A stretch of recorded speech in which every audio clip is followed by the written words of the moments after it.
Welcome everyone to the Kendall Report, where I share my 40 years of experience to help you manage your portfolios and protect your wealth. Don't forget to subscribe, like, and share these videos. Yesterday's action was very robust. We saw the NASDAQ move up 2.2%, the S&P up 1.6%, and the laggard was the small cap index, only up 0.8%. As I discussed in yesterday's video, from a fundamental viewpoint, there's very little that's going to affect the markets this week. But it is obvious that there's a very positive and bullish tone in the markets as everybody's becoming more optimistic about the recovery of the economy. The only metric that we saw come out yesterday was the ISM non-manufacturing, which came out once again better than expected, 57.4 with expectations to be around 51. This puts this index back into expansion mode, just like the ISM manufacturing index also put the manufacturing sector back into expansion mode. Many folks are continuing to fight the tape, as I would say, as the markets continue to move higher and start to fill some gaps. We still have some gaps above the market as high as the 3,300 level. In tonight's video, I'm going to be focusing in on the longer term aspects of the markets. I've been talking to you about this for about 3 weeks, and this continues to dominate a lot of my analysis as we go forward. I went through a lot of detail last evening through the WaveTech database with the 5,100 new buy signals telling us that the markets are likely to continue to expand over the next 4 to 6 months and longer. The monthly secular chart also confirms this analysis. I will go through this in detail in the technical section shortly. As we continue to go through this week, there's virtually no news for the next 2 days. Market participants will be continuing to look forward to the unemployment claims on Thursday and PPI on Friday. The unemployment claims may have some material impact on sentiment. We'll have to see how that comes out, but I continue to expect to see these numbers come in better than expected. Many of you will say the fundamentals don't matter, but indeed they do. Market participants will continue to focus on this because there's really nothing else to look at. Let's go ahead and take a look at the charts and see what they're telling us, both for the long term as well as the short term outlook.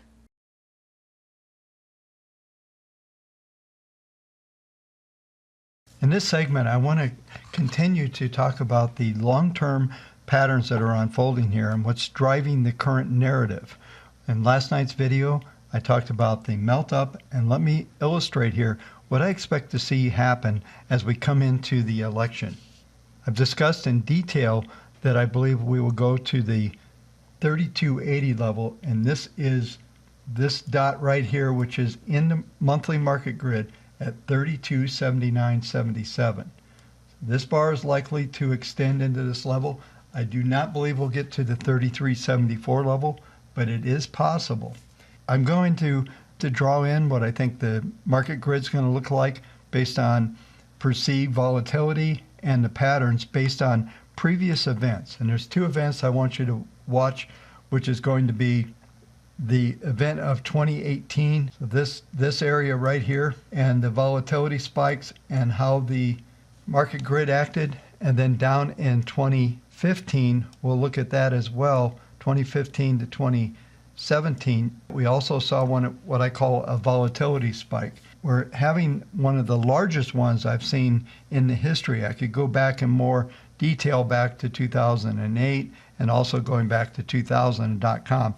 As I've discussed several times over the last 3 weeks, what we've seen is in the first 3 months of this year, instead of 3 months of action, we've seen 2 to 3 years of price action that it would normally take to move the magnitude that we saw, including the way down and the snapback rally. Everything seems to be positioned as we come into the election, and it appears that we're going to see a continuation to the upside. What I've drawn in here is July.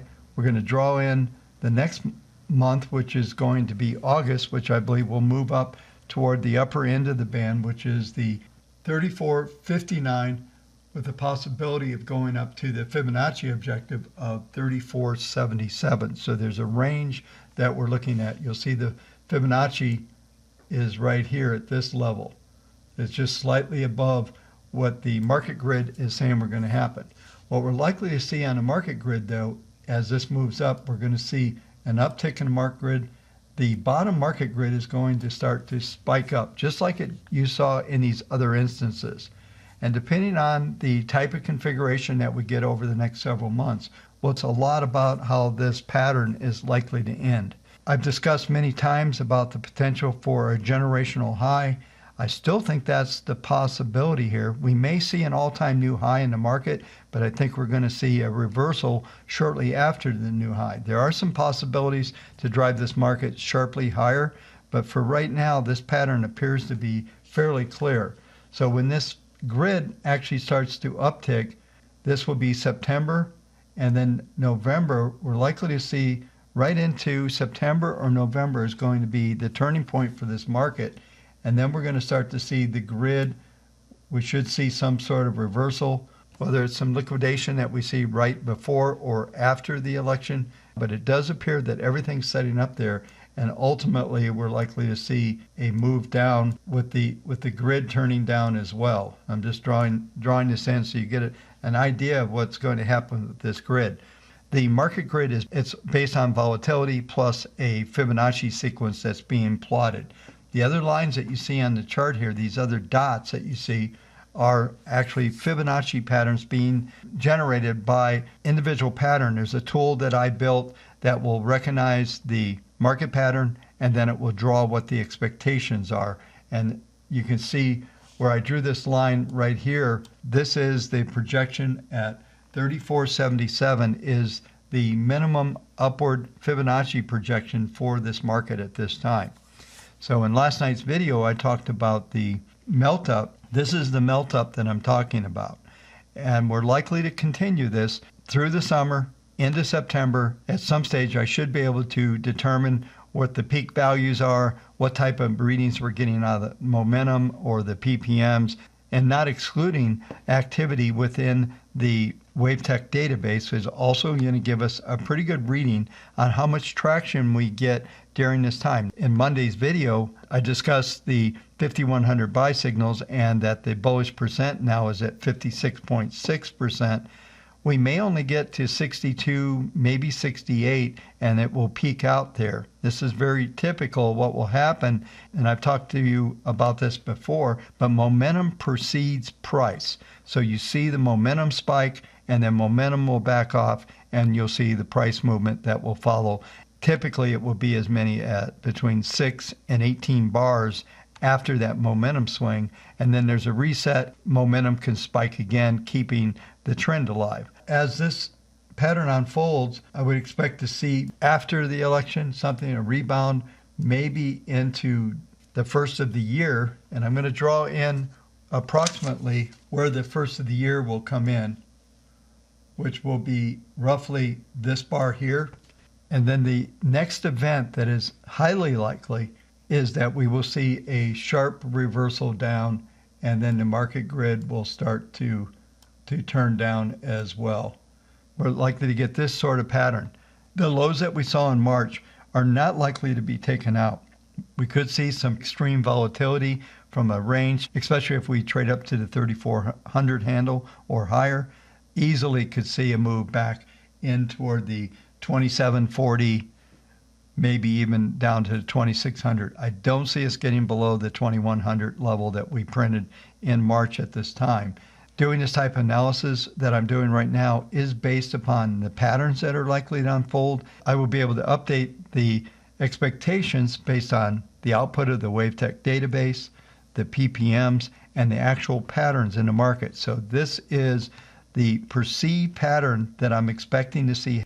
Now, the good news about this is there's going to be a lot of opportunities to be able to trade this market. If I go out 1 year, you'll see that this puts us out here at 1 year, and we could continue to see some sort of decline. That would be obviously June, July 21. And then if we carry this even further, but if we carry this out further, then we're likely to see this market grid that looks something like this.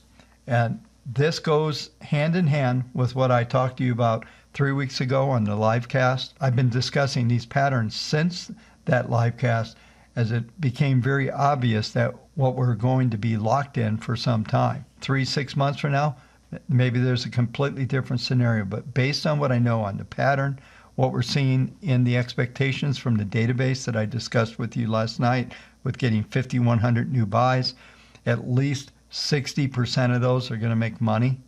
So that means that there is a new underlying intermediate trend unfolding. So there will be some upside. This is the pattern that's most likely going to unfold over the next year and a half. And it'll be fun to look back at this video and just see how accurate this is in hindsight. Let's go ahead and take a look at the shorter term charts to see what's going to happen for today.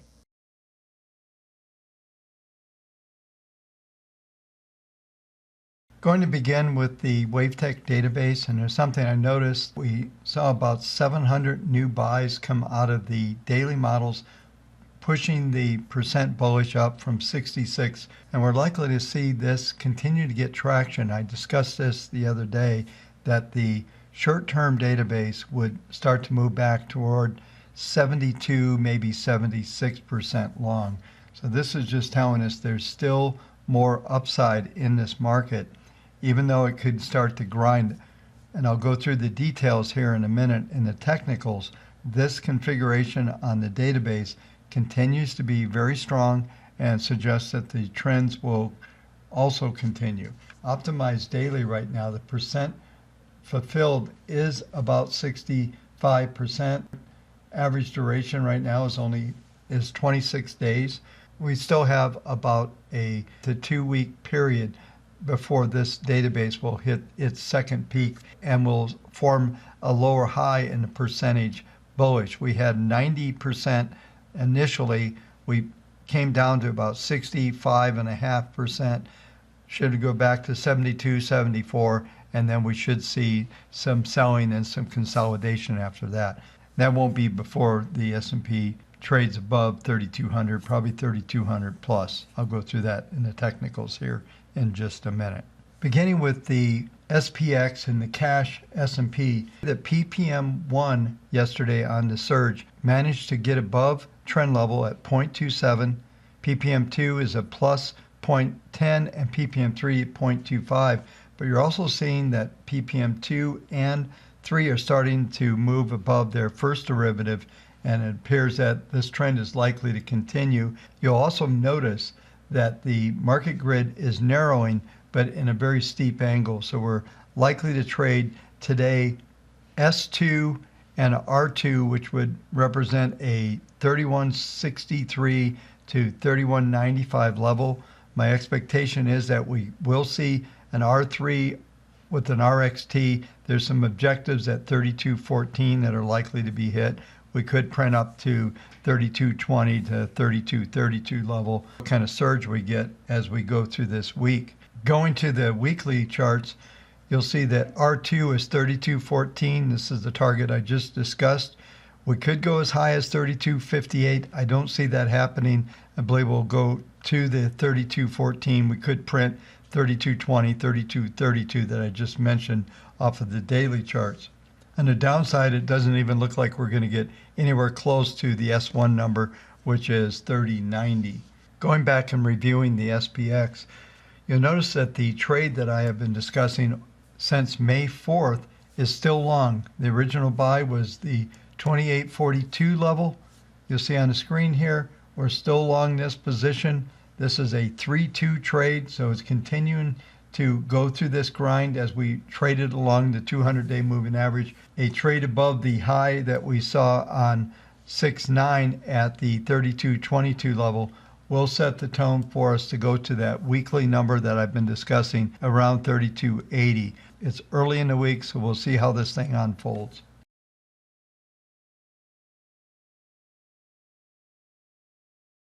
The final market to cover tonight will be the gold market. There's very little going on. You'll notice that PPM1 is actually declining. It's cut through its first and second derivative. PPM2 is still at a plus 0.24. PPM3 is at plus 0.11. So there's still a slight underlying trend suggesting that somewhere between the 17 1722 to the 1718 level as major support. There doesn't appear to be anything that's going to cause this market to surge out of this zone. A quick look at the weekly charts. We are seeing the PPM1 starting to turn up. The support line right now is at 1750, so a little higher than where the daily support comes in. So the range would be 1750 down to 1720 would be major support there. Break below that level, and there's not any real risk on the downside of this market, but we're also not seeing that explosive pattern that is going to signal the market to move higher. Now the key level above the market now is the 1809 level. Of penetration of that level would surge the market toward 1832 to 1837. That's the number that I talked about last week. Overall, there's not a lot of power in this market at the moment, but it will be necessary for it to close above that 1809 to actually trigger some momentum and get the markets to move higher. Overall, the trend is still positive on a weekly basis. We're likely to continue to consolidate between 1750 and 1809. Until we get this breakout, expect just a sideways choppy range. This will complete the video for tonight. Thank you so much. Don't forget we have the WaveTech training at 4:30 Eastern Time. Look forward to all of you WaveTech users to be on that call. Thanks again.